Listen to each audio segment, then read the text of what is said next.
Hello and welcome to Property Mastermind Podcast, episode 149. Today we are talking joint ventures, the good, the bad, and the ugly. Bob and I will talk you through things that you need to do to ensure you have a great experience and a great outcome with your joint venture, things that you can look out for so you don't have bad joint venture experiences, and of course, the must don'ts or the must do's to ensure that there are no absolute ugly joint ventures, and they do happen. So you're going to get a lot out of this episode, and I know that moving forward, if joint ventures is part of your strategy, then this will be very useful. So let's jump on into episode 149.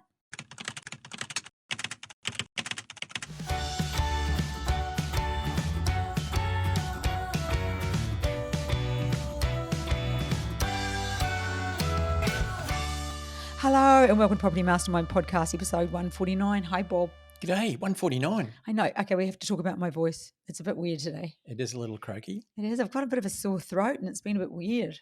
Yeah, you're very raspy. I like it, actually. Oh, really? It's Yeah. but husky Keep it up. today. Keep Yeah. up the husky voice.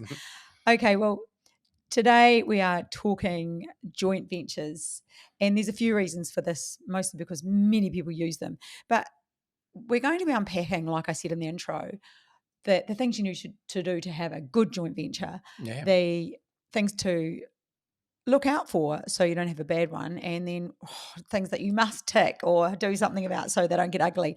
And they do, not all the time, but it's really useful information because we can't always talk about the great things. We've got to talk about things that you need to not do. Oh, that's real, isn't it? Yeah, that's life, Yeah. for sure. Okay, before we get started, Bob, there's a new part two. There's a new segment. You ready? Oh, yeah. Okay, we're not asking for a tip anymore. Oh, good. Because our boss, the one that works for us. Ah, that one. She who must be obeyed. She's told us that we have to change it up. Okay. And so we're changing it. happening? Oh, so today she has asked me to ask you if you could go to dinner with anyone from the past who is no longer on planet Earth. Whoa, that'd be interesting. Where would we eat? Well, if they come back. Yeah, I got it. Okay. So who would you go for dinner with and why? I'm thinking, and I don't think he speaks English or spoke English. Okay, you could have an interpreter. Alexander the Great. There you go. What Didn't expect that, eh? What would be the reason? Well, he conquered most of the world in his day. And I haven't actually had dinner with a conqueror lately. Maybe you. Yeah, well, maybe me, But that'd be interesting. It would be interesting. And like, I'd like to know where his drive comes from to actually conquer the world. And he pretty much did. You know, it's interesting. You talk about drive, and we're already off topic, but it's very relatable to property development. You and I were talking about drive this morning, and we have friends who have grown-up children, and how one of them has a lot more drive than the other. Yeah, I think that's next week's podcast. Okay, so we'll unpack that then. All right. Well, in the meantime, I may have had a chat with Alexander the Great, so I can put a bit into that. Okay, there you go. I wonder where you and Ellie, could we call him Ellie? I wonder where you and Ellie would go. Or what we would eat. Yes. Well, you know how I'm supposed to ask you, but as I asked you that question, I was thinking, if you did ask me, and you haven't, but I'm going to tell you anyway. Do you know who I would go to dinner with? Tell me. Your mother. I would love to have met that woman because she sounds like she was a little bit of a character. A bit of a character, a little bit out there. Yep. And I think she would have been an interesting woman to know. She would. I'm sure you guys would have a lot to talk about. Yeah. So I would have liked to have gone with your mother. Anyway, so let's The good news is I'll be catching up with your mother shortly. Yes. I thought so I don't have to go to unknown parts. Yes. My mother's coming over for a visit, which is interesting. Yeah.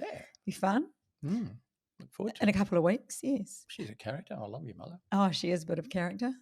Crikey. Anyway, get on with it. Anyway, back to joint ventures. Now, I've called this joint ventures. So clearly I do all the research and the work, and then Bob just sits down and I tell him what's happening. But and I know that he can take the topic and we can have a great chat, which with useful information.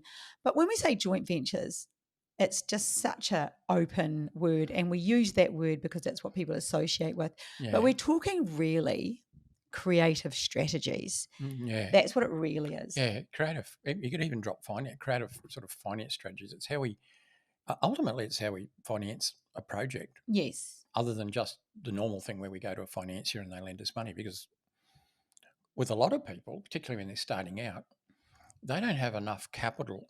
Remembering that a financier only lends you, let's say, 70%, maybe up to 80% of the money that you need, but you've got to put in the rest. Mm. And not everybody has that rest, particularly when they're starting out. Mm. And I'd like a rest. A rest, yeah.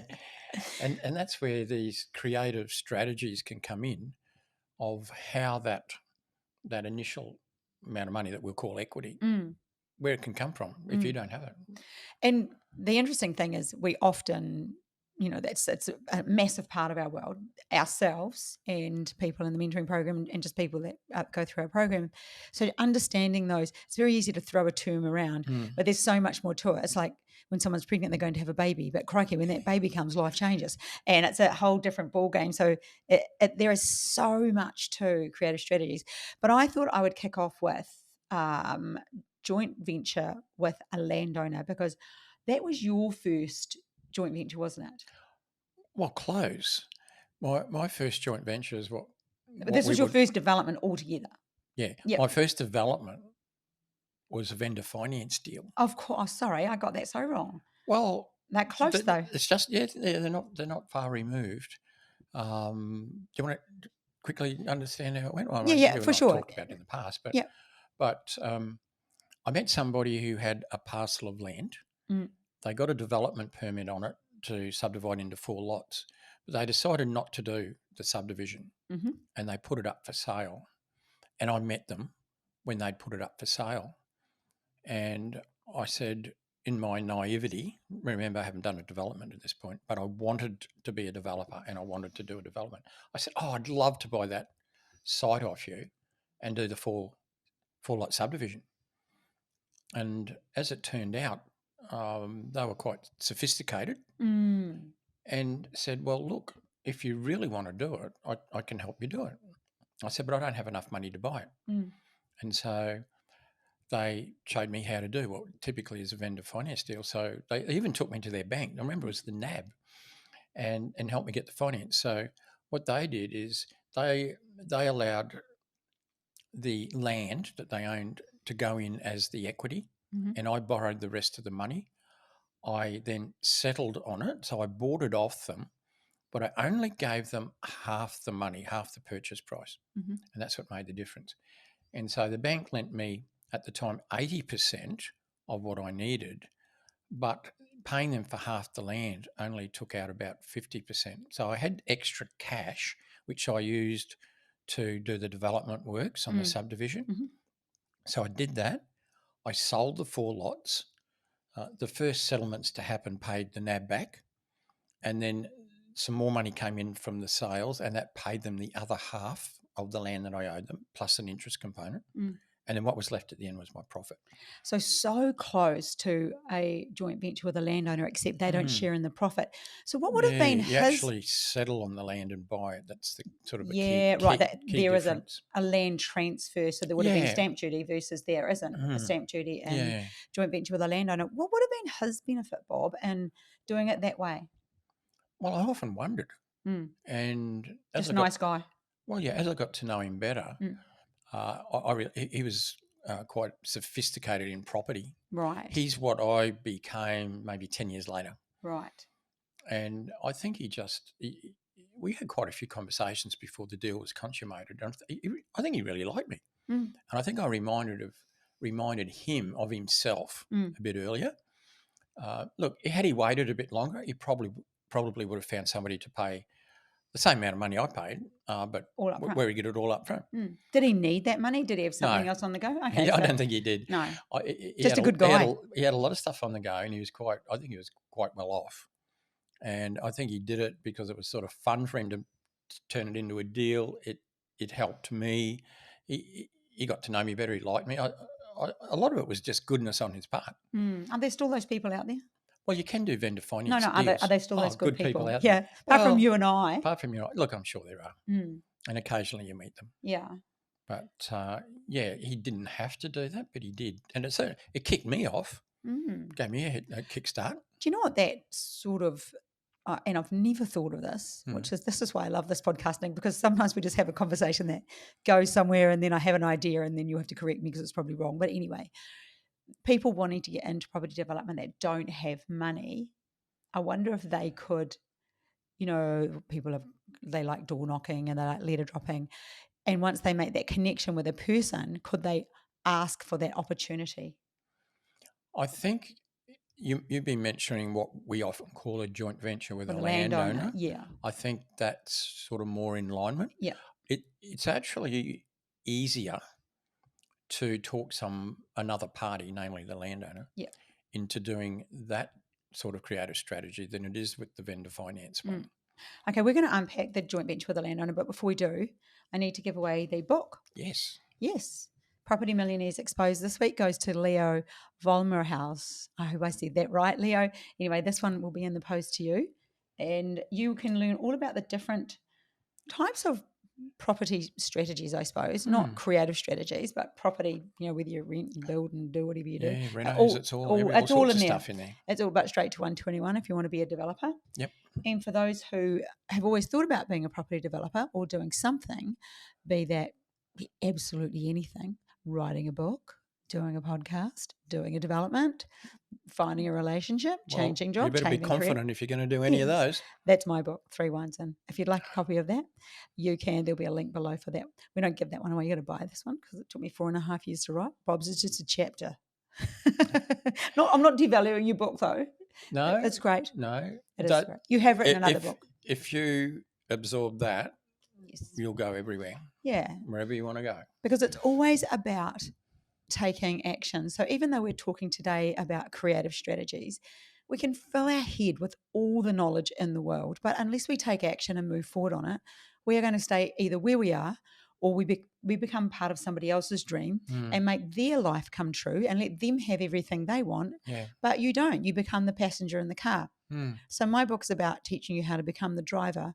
And, you're a passenger in some parts of people's lives, but it's about chasing your own dreams and having the confidence to step outside of your comfort zone, because everything we do that's scary and new takes effort, doesn't it? Oh, yeah. And so that's what that book's about. Just trusting in yourself, believing in yourself, and taking action. CBA, clarity, belief, action, if we summarized it. But it's really about drawing a line in the sand and choosing to create the life that you want, which for you listening right now is definitely property development. You're listening because you want to do it. Yep. But if you've been thinking about it for too long, stop thinking about it and just blooming will do it. Yes, Nike had it right. Just do it. Do it educated. Don't do it by Googling or learning off your mates or learning off other professionals who only know their piece. There's a lot to this puzzle and it needs to be done well. And everyone has good intentions, but they have their own life. So they don't know the bits they're not telling you. True words. Anyway, let's get back on to joint ventures. Bob, before we go to joint venture with a landowner, and I want you to unpack that one because it's kind of a popular strategy. How much? How do we even phrase that? Because you have extensive experience in joint ventures and all of the creative strategies, and you use many of them on a regular basis yourself. So how many dollar value, I suppose, could we say that you have done in joint ventures? Well, if we call it creative strategies, which is joint ventures, could be syndicates, could be capital raising, all those things where you do fancy stuff with funding, with money. Between 300 and 400 million, I think. Hang on, just say that again. I'll try to work it out. Between 300 and 400 million in project value, using those sorts of strategies. In fact, as you know, we're potentially working on one at the moment, which is up to the documentation stage, which will add significantly to that number. Yes. Because I love that sort of strategy. What they do is they help people. Well, one, they help people. So there are winners in the whole thing. Yeah. Done well. Both sides have to win. Yeah, it's a win-win. There is no losing in a creative in a joint venture, is there? Done properly. Yeah. Yeah. You did talk about ugly. We're going to get to ugly later. Yeah. So we will get to that. Yes, and that's when somebody does win and somebody loses, which shouldn't Mm, happen at all. And that's just no, because people don't know what they need to know. or they're just plain greedy and Yeah, not the that's the sort other of side of it. person you should be doing business with. No, but no, at all. But when it comes to, oh, I've lost my train of thought then. Where Well, was I going? I don't know, but we were going back. We're heading back to joint All ventures right, with the you're your land. You 300 asked me million. about how many dollar. That's right. Yeah, and that's using a whole range of strategies. Yes, for sure. Oh, no, because you mentioned the ugly. Right, got it. Yep. Okay, we're back on track. Don't panic, everyone. We are but human and we do make mistakes. So let's talk about you talk about joint venture with a landowner. Unpack that one. Okay. The Overview. first thing I'll say is technically it's not even a joint venture, I know. but we'll get to that. So just imagine this. There's a lot of people out there who own land that has development potential. Could be a potential subdivision, townhouses, duplex, apartments, anything. Yep. Land with potential to develop. In most cases, the people that own that land aren't developers. They don't know how to develop it. Mm. So eventually, that land will be sold. And who would it sell to? A developer, probably, because it has development potential. But it didn't benefit the landowner. The landowner will get the value that it's worth as a potential development site, but that's all. If the landowner knew how to develop property, then he could develop his own land. I'll say his, could be hers, and obviously make a development profit. But most people never go down that path. They don't understand development. They don't want to learn. They might see it as risky or just something I can never do, whatever. What you do as a developer is you give that landowner the opportunity to engage you in the development. Mm. So, in simple terms, I'll try and keep it simple. You form, I'll call it a joint venture. You form a relationship between yourself and the landowner. You are the developer, and the landowner owns the land. Now, to make this work properly, you don't want much debt on the land, because what we're doing here is, as I said before, when you're doing a development, you have to put some of your own money in first, and then the financier will put in the rest. It doesn't have to be cash money. It could be property that you put in as your equity. But if you're going to use property as your equity, then it can't have a lot of debt on it. It has to be, ideally, a perfect scenario would be if it had no debt on it or a small amount of debt. And so what's actually happening is that the landowner is putting up their land as security for you, the developer, to borrow the money to do the development. So that land is then held by the financier. They lend the rest of the money you do to the development. Okay, so what you're doing, it's a joint venture in that their role, the landowner's role, is to put up the land as security. Your role as a developer is to do the development, whatever it is. And so might call it a joint venture. Without getting too technical, the developer doesn't buy the land. The No, so land, there's no stamp duty. It doesn't change no, ownership. there's no stamp duty involved. There's no potential capital gains No. tax and all sorts of things that you purchasing the land could trigger. So the land stays in the name of the landowner. You do the development, and you would be paid technically a development management fee for doing all of that. Mm. You could relate it to a percentage of the profits. We don't normally call this profit share. We try to keep that separate. And let's just say, and this is not unreasonable, that half of the profit might go to the landowner and half the profit goes to you, the developer. The landowner also gets the value of their land in dollars at the end when everything's sold.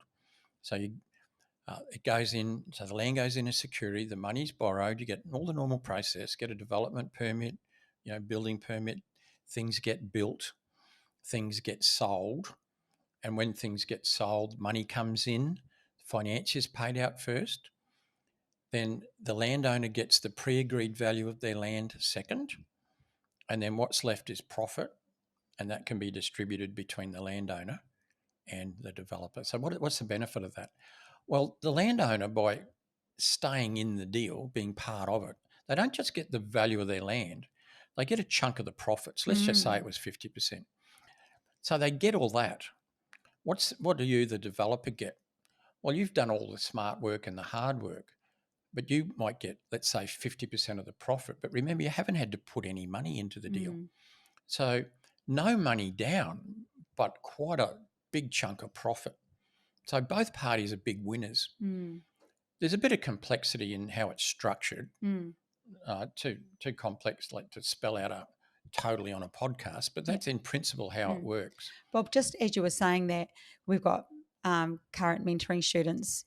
One is still in his first year of mentoring. This is his a third project, which is pretty exciting, which kind of perplexes when you hear people say, there's no development sites. And I'm like, well, we've got someone doing 3. Talk about high achiever. But which is exciting. And that's quite a big one, isn't it? What are they looking at doing? Yeah, that's an interesting one because we've got two Separate mentoring two students. separate mentoring students who've come together Yeah. as a joint venture Yeah. themselves, but they're doing a joint venture with the owner of the land. Yeah. So it's like a joint venture within a joint venture in a way. And that's exactly what creative strategies often are. And that's what you're so good at, the intertwining and the weaving of how they're done. So back to this joint venture with a landowner, Bob, what would be, for that to go bad, if we were to look at that joint venture going bad, what would be, not our mentoring students, like the one that where you just explained how it worked, that's the good. Well, And that's a standard joint venture with a landowner. mm. How would that go bad if it did? What would be the bad thing? Well, the thing about any form of joint venture or any form of endeavour where there's more than one party Yeah. is to get really good documentation. Mm. It's a bit like getting married in a way. Everything's lovely, and you don't think about the divorce when you're getting married. But when the divorce Always happens, the optimist, Bob. Always the optimist. it can get a bit ugly. And in property development, a really good agreement, Mm. I'll call it a joint venture agreement, but it can take different forms, is really important. It needs to be put together by an experienced lawyer, property lawyer, in conjunction with an experienced property accountant, because there might be some tax related matters that need to be Mm. dealt with in this agreement that the lawyer pulls together. So you might need commentary from the accountant as well to do with the structure of the thing. I'm just going to interrupt there. And this is just a reminder. And I know not everyone listens to every podcast, and you may have heard this before, but we have had people just use their friends for advice. And it pays not to. It pays to get the right people, the right lawyer, and the right accountant for this type of thing to put it together well. I mean, you might think it's going to cost me an extra $1,000 per person or whatever, but that could save you 500,000 or 200,000 or an extra 80,000 in tax or whatever. Yeah. You've got to look big picture and stop penny pinching. It's just like buying the course. People think, oh, I could learn that. It's just penny pinching, and this is a false economy. It's a yeah. What is it? You just want that safety net. So go to the right lawyer and the right accountant, not just somebody you know well or a friend of a friend. It's so important. Because if things start to go off the rail, Yeah. we can talk about what that could be. The only thing you can really rely on is that documentation, and so it needs to be right. So you say, what sort of things could go wrong? I'm making the assumption that the developer component of this actually knows what they're doing. Yeah. So if they didn't and started making mistakes in the development, that would affect not only them but the landowner. So you might say, from the landowner's point of view, they need to do this sort of deal with the right person as well. That's why it's so important to have everything detailed, and there shouldn't be any arguments along the way. It could be, look, property development, sometimes things go slower than they're supposed to. Sometimes. And the results might not be there. They might be better than initially indicated, but they might not be as good. The market might go soft. Something could happen, And so all these things need to be dealt with in the documentation. Like if the landowner isn't getting reported to properly from the developer, they're going to start to, what's going on. So that reporting needs to be in there. Yeah. And if things are going slow, then that's okay, but like that needs to be reported as well, and you need to understand why. So communication is a big part of a joint venture as well. How that communication happens can be documented in an agreement. But what can go wrong? Well, maybe the profit's not as much, but there might be a good reason for that because the market's softened. Maybe the profit's more. I mean, profits go up more than they go down because the market goes up more than it goes down. So But So documentation would be the stopping of it going bad. that is critical on any of these things. Yeah, That's almost the prime component of any of these creative strategies, whether it's a syndicate, a capital raising, yeah. a form of joint venture.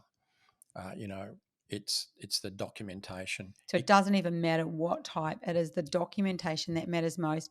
And I don't know, should we go on to before we go on to the ugly, because things go from bad to ugly, and we know of some bad, don't you? You know, we Mm. do know of bad joint ventures, and often it's a communication error between the developers. Communication can be, Yeah, and the initial communication yeah, that precedes the documentation, yes, and then the detailed documentation is important.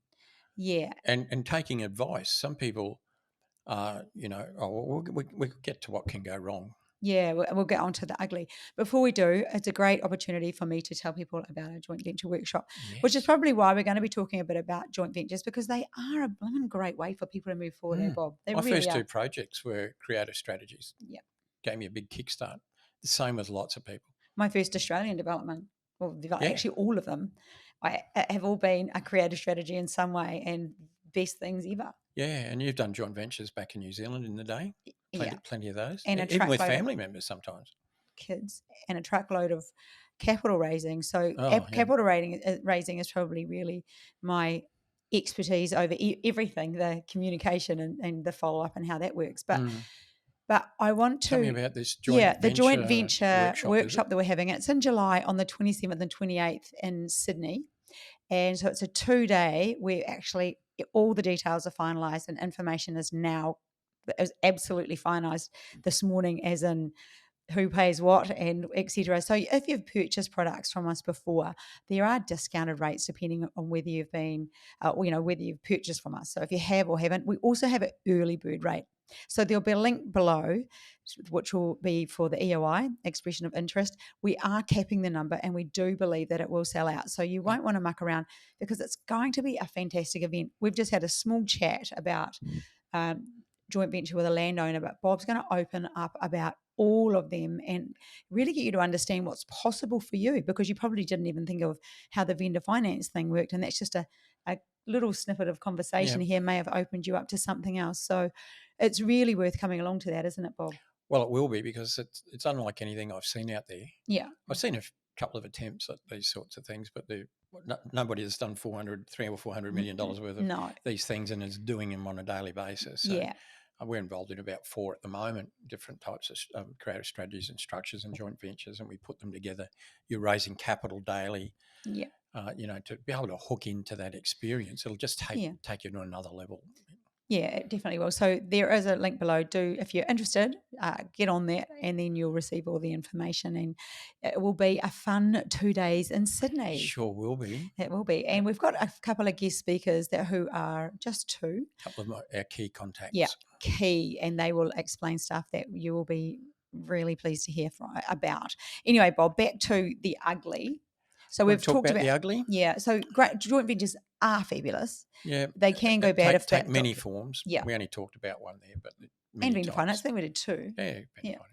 finance. So Bob, tell me about ugly. And we do know, and I'm going to summarize on this one, but let's talk about ugly, because we often hear of ugly, and because people come to us when things have got ugly, and Well, we have to do something about it or help yeah. them or something. Back to what we said before, documentation so critical because look, if you have a perfect project, everything goes perfectly. You never rely on the agreement. Everybody does what they're supposed to do. It just sort of happens. But it's when things can go a little bit off track that then now you need to fall back on the agreement, or what's it say about this? What's it say about that? And so that's why you need those things covered, and that's why you need a very experienced accountant on tax structures initially, but also a lawyer to draw these things up. So that's critical. But doing joint ventures with people, you almost like you're married to them for, let's say, 2 years. Let's say it's a 2-year project. So you've got to communicate and deal with each other for 2 years. We'll talk a little bit more in a moment, perhaps, about the roles of those people, but you need to choose your joint venture partner well. So you need to, it's not just a matter of, I need some money. Oh, this person's got money. I'm going to do the deal. Mm. I think you need to talk to that person and understand, ideally, even understand their values a bit, but Mm. their motivations and their values and what sort of person they seem like. Because, um, like I said, you got to deal with them for a couple of years. Mm. Now, how you deal with them can be written up a lot in the documentation in terms of who does what rights both parties So have. rights, obligations, and roles. Yeah, Yeah. exactly, and all that's documented. But I I have seen some poorly drafted agreements Mm. that, when the pressure's been put on, they just fall down. And well, as an example, and you would know about this one, Mm. I only found out about it after somebody contacted me, uh, who was got drawn into a joint venture project. And part of the joint venture was the project management agreement, in other words, what the other party does. And here's a tip, don't do this. The person who contacted me, one of the clauses in there is that they had to pay the other, we'll call it the developer party, the project management party. I think it was about $5,500 a month project management fees. Mm. But they weren't tied to milestones or performance. Massive tip. This project got held up, and I think it was held up on purpose by this person, Mm. because they had to get paid 5,500 a month, but there was no end date, there's no time frames, there was no So they had no milestones. rush. No, there was nothing No. behind. And 2 years later, it still didn't even have a development approval. Mm. Yet this person had to pay what would have been, I suppose, about 130, 140, $50,000 over that period of time to get almost nowhere. Mm. He went to court to try to get it resolved, and the court stood by the agreement. They Mm. said, well, there's no sunset date, there's no end date. He had to keep paying. Yeah. And I don't know quite where all that ended, but pretty ugly, I imagine. Mm. Whereas what it should have been done is tied to certain milestones. At that point, you get that. Yeah, At that point, you you know, get that. they get up to the lodgement of the development permit, you get that. When the development permit's approved, you get that. When the building improvements, and break the whole thing up, so that it's not related to time, it's Mm. related to events. Mm. And that's for you, or even the most recent one we've got going on. That's how it's done. So, Mm. how did this person get away with that, Bob? How did she know to do that? Well, I think she's got a bit of a reputation, because I've also heard from several other parties in similar positions, Okay. um, and other nasty stuff. But a lot of people don't pick these things up. Now, had they taken that to a lawyer to peruse before they signed it, the lawyer most likely would have picked that up in other things, Yeah. other one-sided things in that agreement. Yeah. So always take advice. If it's not you that prepares the documentation and the other party's preparing it and giving it to you, Get it checked. get it checked by a lawyer. Say it costs $1,000 for 2 hours commentary and a perusal. God, that's the cheapest insurance 2000. policy you'll ever pay. Yeah. Look at this guy, like he's down the drain for 150 and going nowhere. That's pretty scary. So, just because somebody talks the talk and walks the walk and looks attractive doesn't mean that they are No, necessarily a no. credible person, because you said you believe that they did it intentionally. Mm. And communication too. I mean, we've seen, people contact us sometimes and we don't even know who they are, Mm. because they're in a spot of bother and they find us, because we're out there, we've got a presence on the internet and so forth, where they may have lent money to a Yeah. developer, and everything seems to be going awfully slow. Mm. The communication starts to drop off Mm. to nothing, Mm. and then they go past the site. Looks like nothing's happened for months, Mm. and what's going on? And that I've seen that happen a number of times as well, because a lot of that's back to the documentation. We've even had people say, I've asked them, I said, "What? Show me your documentation." It's Mm. almost nothing. Mm. Agreements. Where's your security? Like, you put up all this money. What's security? Mm. Like there's. That's getting away a little bit from Mm. joint ventures, but it's a joint venture in the other way, where somebody's lending money to a developer, and the developer hasn't behaved properly. So that's an unhappy situation as Mm. well. I remember talking about that on a previous podcast, but we talked about the communication being important. And, you and I both know that, developments, that happens. I've had money out of Mm. state, like,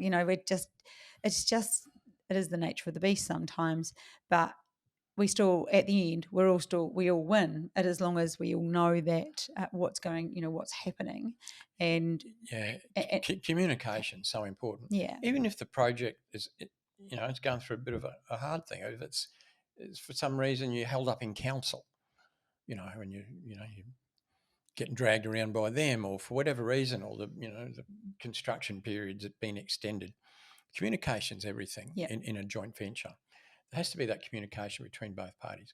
But most people can cope with, when I say bad news, I don't mean disastrous news. yeah, But if something's going to take longer, or the profit's still a reasonable profit, but it's not as much as we thought, yeah, they can cope with that as long as they're told and yes, communicated with yeah. along the way. It's when people disappear Mm. that you really start to worry, Mm. and they don't return phone calls or emails, and then you've got to revert back to your paperwork, which might not be solid. Yes, there we go again. Have you not heard the same thing all the way through? I think not to scare people though. I No, think we've talked about the good, and most joint ventures, ah, more than, way more, or 90 nearly plus all of percent them at all. are great.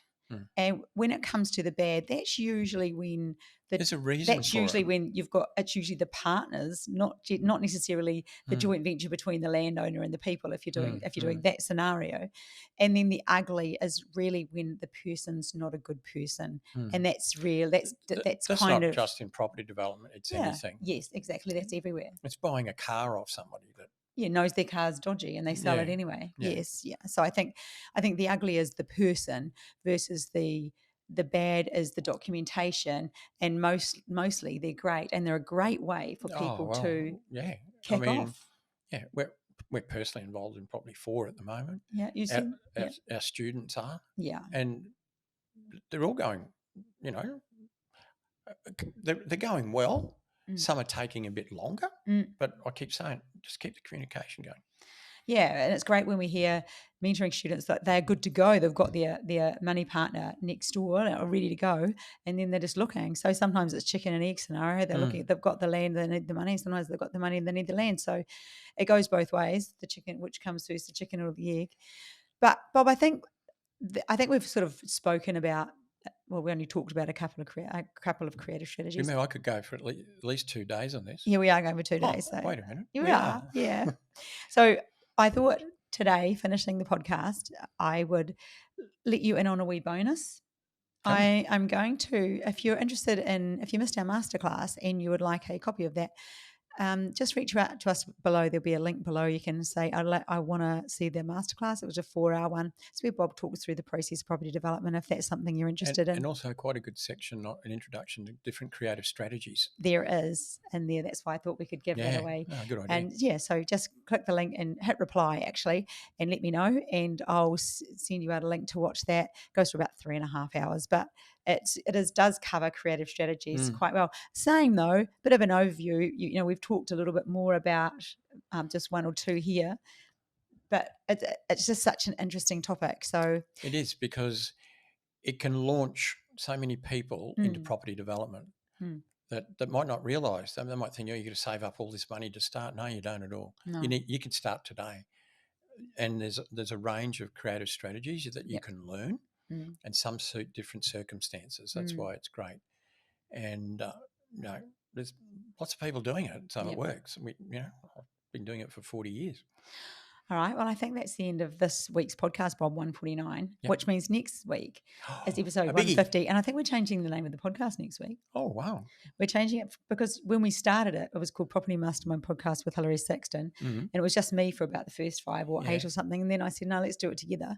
And it's way more interesting, I think. And then we needed to change the name back, but it's not as easy as just changing the name.